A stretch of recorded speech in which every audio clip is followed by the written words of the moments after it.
फिनाइलाइनिन, threonine, मीथियानिन, this type. ये supinated grip होता है, उसमें नहीं है, वो उसमें है, और लाइसिन उसमें नहीं है, वो उसमें है, तो वो भी एक कंप्लीट।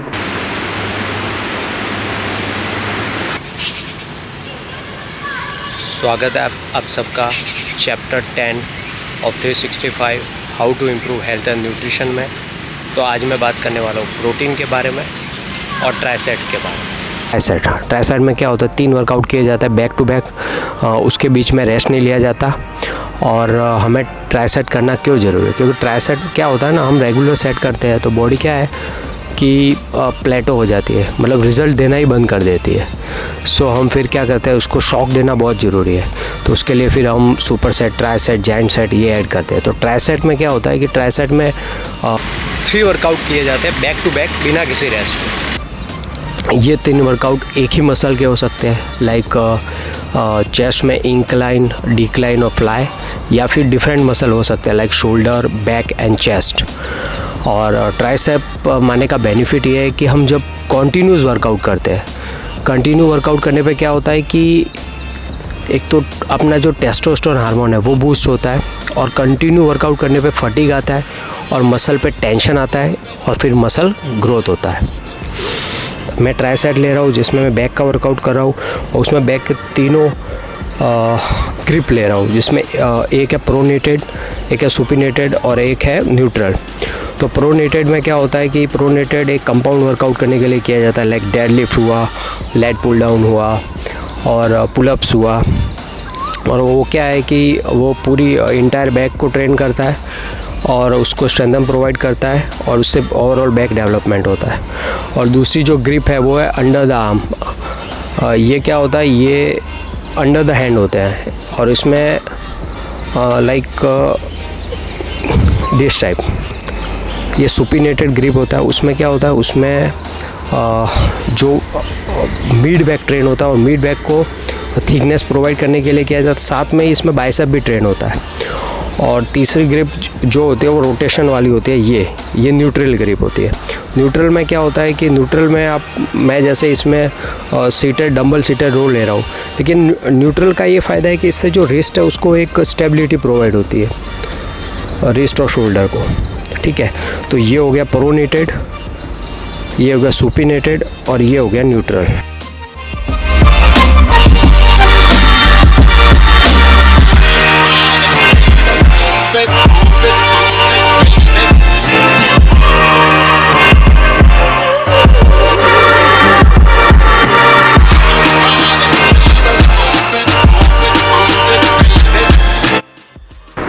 आज मैं बात कर रहा हूँ प्रोटीन के बारे में। तो प्रोटीन भी एक मैक्रोन्यूट्रिएंट है, जैसे कि कार्बोहाइड्रेट। जैसे मैंने बोला था कि कार्बोहाइड्रेट एक ऑर्गेनिक कंपाउंड है और कार्बन, हाइड्रोजन, ऑक्सीजन से मिलकर बना है, वैसे ही प्रोटीन भी कार्बन, हाइड्रोजन, ऑक्सीजन और एक एलिमेंट्स नाइट्रोजन, इससे मिलकर बना है। और ये जो नाइट्रोजन होता है उसमें एक यूनिट होती है एमिनो एसिड। तो ये जब एमिनो एसिड 1, 2 और पूरी चेन होती है, वो सब मिलते हैं तब जाके एक प्रोटीन बनता है। अब बात करते हैं एमिनो एसिड के बारे में। तो ये एमिनो एसिड 22 एमिनो एसिड होते हैं जो मिलके प्रोटीन बनाते हैं।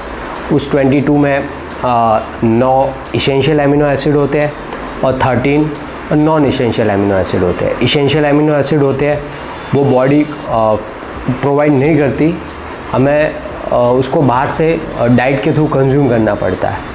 और जो नॉन एसेंशियल एमिनो एसिड होते हैं वो बॉडी खुद प्रोवाइड करती है, उससे हमें बाहर से लेने की ज़रूरत नहीं है, क्योंकि बॉडी खुद प्रोड्यूस करती है उनको। तो जो इसेंशियल एमिनो एसिड है, जैसे कि leucine, isoleucine, valine, lysine, phenylalanine, threonine, methionine, tryptophan, histidine, ये 9 इसेंशियल एमिनो एसिड है। और 13 non essential amino acid like alanine, asparagine, aspartic acid, glutamic acid, glutamine, glycine, cysteine, cystine, hydroxyproline, hydroxylysine, proline, serine और tyrosine, तो ये non essential amino acid है, ठीक है। इन amino acid के सप्लीमेंट भी आपको मार्केट में मिल जाएंगे, लाइक जो एसेंशियल अमीनो एसिड है उसका सप्लीमेंट आपको BCAA मिलता है, तो वो BCAA इन्हीं एसेंशियल अमीनो एसिड में होता है, लाइक लूसिन, आइसोल्यूसिन और वैलिन में। और जो नॉन एसेंशियल अमीनो एसिड है उसमें ग्लूटामिन होता है, तो उसका भी सप्लीमेंट मार्केट में बहुत मिलता है। तो वो जो ग्लूटामिन है वैसे उसकी कोई जरूरत नहीं, बॉडी अपनी वो खुद प्रोड्यूस कर रही है ग्लूटामिन, इनफ ग्लूटामिन प्रोड्यूस कर रही है। ग्लूटामिन चाहिए हमें बॉडी रिकवरी के लिए। लेकिन जो एथलीट होते हैं जो दिन में 2 बार 4 बार वर्कआउट करते हैं, तो उनके लिए ग्लूटामिन सप्लीमेंट ऐड ऑन है, क्योंकि वो उनकी रिकवरी में हेल्प करता है और फास्ट रिकवरी करता है, इसलिए लोग सप्लीमेंट लेते हैं। और अब जो इसेंशियल अमीनो एसिड है जो हमें बॉडी खुद प्रोड्यूस नहीं करती है, हमें डाइट के थ्रू लेने हैं, वो अमीनो एसिड हमें इसके सोर्स लाइक वेजिटेरियन में देखें तो पल्सेस, लेंटिल्स, पनीर, सोयाबीन, और नॉनवेज में देखें तो चिकन, एग्स, फिश, ठीक है। तो ये प्रोटीन के सोर्स है।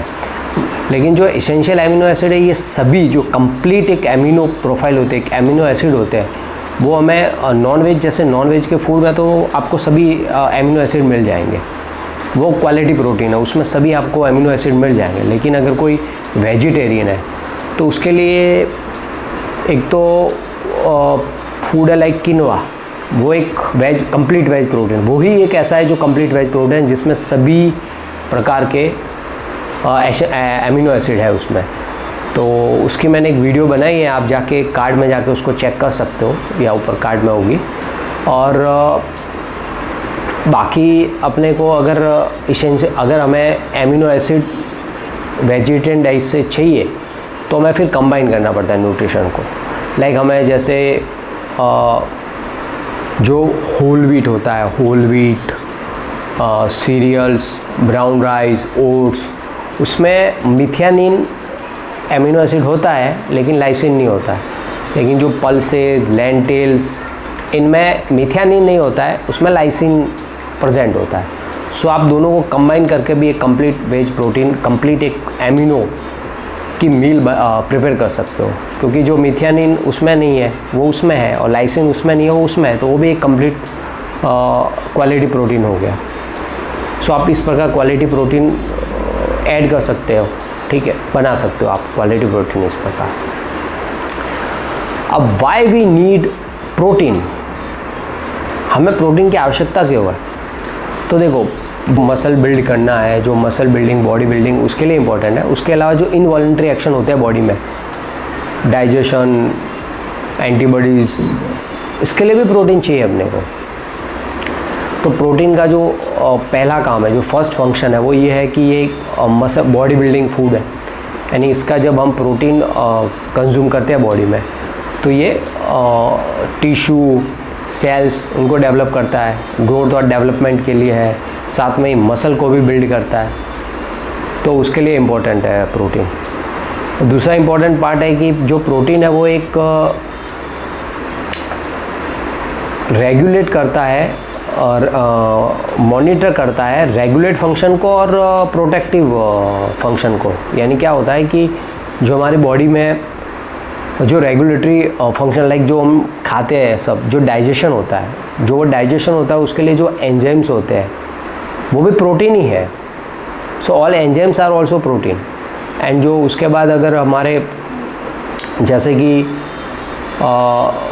एंटीबॉडीज़ होते हैं, हमें जो प्रोटेक्ट करते हैं इलनेस से, वो एंटीबॉडीज़ भी प्रोटीन के होते हैं। तो प्रोटीन इज़ मोस्ट इम्पॉर्टेंट, इसका ये भी मोस्ट इम्पॉर्टेंट फंक्शन है कि ये हमें बॉडी में एनर्जी भी देता है। यानी क्या होता है कि जब हम कार्बोहाइड्रेट नहीं खा रहे, फैट नहीं खा रहे हैं, तो फिर बॉडी को एनर्जी के लिए प्रोटीन हेल्प करता है, क्योंकि उसके 1 ग्राम प्रोटीन में 4 कैलोरी होती है। सो वो बॉडी को एनर्जी भी प्रोवाइड करवाता है। How much we need protein, हमें इंडिविजुअल पर्सन के लिए प्रोटीन कितना होना चाहिए? जो प्रोटीन है, मैंने पहले ही जैसे बोला कि प्रोटीन का काम खाली मसल बिल्ड नहीं करना है, प्रोटीन साथ में जो बॉडी में इनवॉलेंट्री एक्शन होता है उसके लिए भी इम्पॉर्टेंट है। तो जो अपना वेट है पर केजी बॉडी वेट, उसका 0.8 ग्राम वो तो नेसेसरी है, वो तो लेना ही है। भले आप वर्कआउट कर रहे हो, नहीं कर रहे हो, घर पे बैठे सो रहे हो, कुछ भी कर रहे हो, 0.8 मिलीग्राम्स, यानी कि मान लो किसी का अगर 70 केजी वेट है तो 70 केजी पर बॉडी वेट, यानी 70 केजी इंटू 0.8 कर दो तो कितना होगा, अराउंड 6 ग्राम प्रोटीन। वो तो उसको चाहिए, वो तो बॉडी की नीड है, फर्स्ट नीड है। वर्कआउट करता है, कोई मॉडरेट फिजिकल एक्टिविटीज़ करता है तो उसको 1.3 ग्राम्स अपने बॉडी वेट का पर केजी पर बॉडी वेट प्रोटीन चाहिए। यानी मानो अगर 70 केजी है तो उसका 1.6 मिलीग्राम, यानी कि 91 ग्राम्स उसको प्रोटीन चाहिए। लेकिन कोई इंटेंस ट्रेनिंग करता है, मसल बिल्डिंग करना चाहता है तो उसको फिर प्रोटीन बढ़ाना पड़ेगा, लाइक 1.8 ग्राम तक जाना चाहिए। 1.8 इंटू 70 ग्राम करो, यानी अराउंड 112 ग्राम्स, 112 ग्राम प्रोटीन। तो इतना तो बॉडी को प्रोटीन चाहिए। अभी मैं बता रहा हूँ प्रोटीन का डाइजेशन, एब्जॉर्प्शन एंड डिस्ट्रीब्यूशन। तो सबसे पहले जब भी हम प्रोटीन कंज्यूम करते हैं तो वो माउथ से, एसोफेगस से, स्टमक से होता हुआ स्मॉल इंटेस्टाइन पहुँचता है, जहाँ पे एक गैस्ट्रिक जूस होता है, एंजाइम प्रोटीएज। वो क्या करता है, प्रोटीन को ब्रेक डाउन करता है एमिनो एसिड में। तो वहाँ पे भी वो एक चेन में उसने उसको ब्रेक डाउन किया, वो फर्दर डाइजेस्ट होता है, फर्दर ब्रेक डाउन होता है, पेप्टिडाइज एंजाइम होता है, फर्दर पेप्टिडाइज एंजाइम होता है। वो उस एमिनो चेन को भी एमिनो एसिड के स्मॉल यूनिट में उसको ब्रेक डाउन कर लेता है। फिर जो हमें एमिनो एसिड मिला, वो एमिनो एसिड ब्लड के थ्रू लीवर तक पहुंचता है। वहाँ से वो अपने 3 काम करने निकल जाता है। पहला तो क्या होता है, पहला तो जो एमिनो एसिड है वो एमिनो एसिड ब्लड स्ट्रीम के थ्रू, अपने ब्लड स्ट्रीम के थ्रू प्रोटीन सिंथेसिस करने निकल जाएगा, एंड सेल एंड टिश्यू का डेवलपमेंट करने निकल जाएगा। कुछ प्रोटीन होगा वो ब्लड प्रोटीन में चला जाएगा, और कुछ बचा हुआ प्रोटीन होगा वो लीवर में स्टोर हो जाएगा। तो ये हो गया प्रोटीन का डाइजेशन, डिस्ट्रीब्यूशन एंड एब्जॉर्प्शन।